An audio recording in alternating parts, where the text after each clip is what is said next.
ay rated SPG, striktong patnubay at gabay ng magulang. Good morning and welcome sa aking munting channel, at dito nga ay abot-abot hanggang langit ang pasasalamat nitong si Mokang dito nga sa kanyang asawang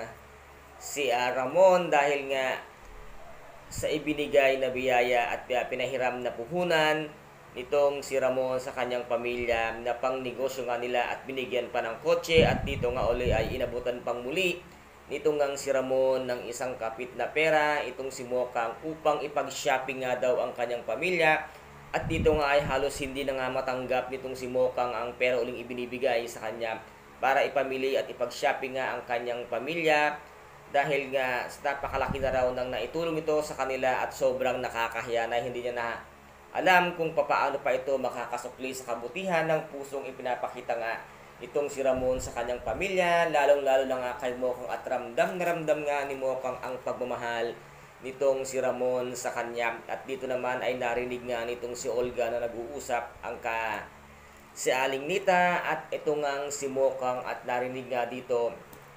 ang lahat-lahat ng ibinigay na pera, pati ang bagong bigay uling na pang shopping nga ng magpamilya. At dito nga ay narinig din nitong si Olga na pupunta nga ng Quiapo ang magulang nitong si Mokang para nga magsimula na at mag-start ng magnegosyo. At nasabi nga din dito ni Mokang sa kanyang nanay at tatay na binigyan siya ng pera para nga pang shopping at ibibili sila ng magagandang damit. At sabi naman dito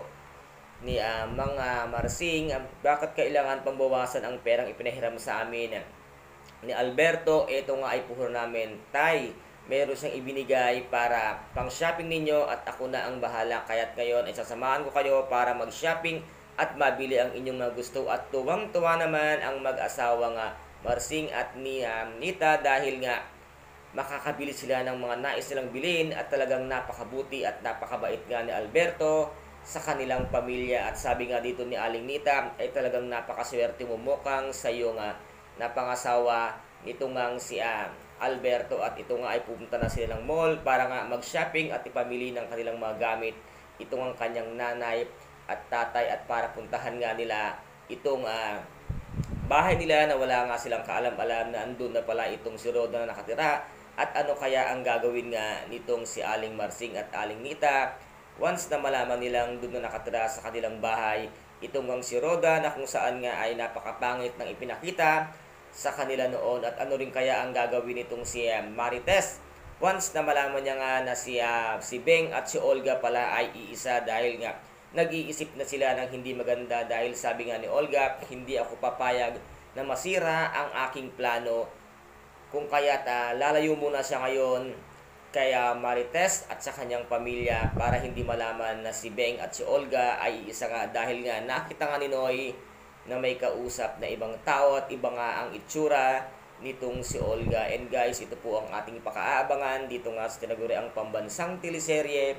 FPJ ang Batang Quiapo. At kung nagustuhan po ninyo ang aking video for today, paki-subscribe na lamang po ng aking channel, paki-like and share din po para maging update kayo sa lahat ng gagawin kong video. Maraming salamat po. Ingat, God bless, and bye-bye!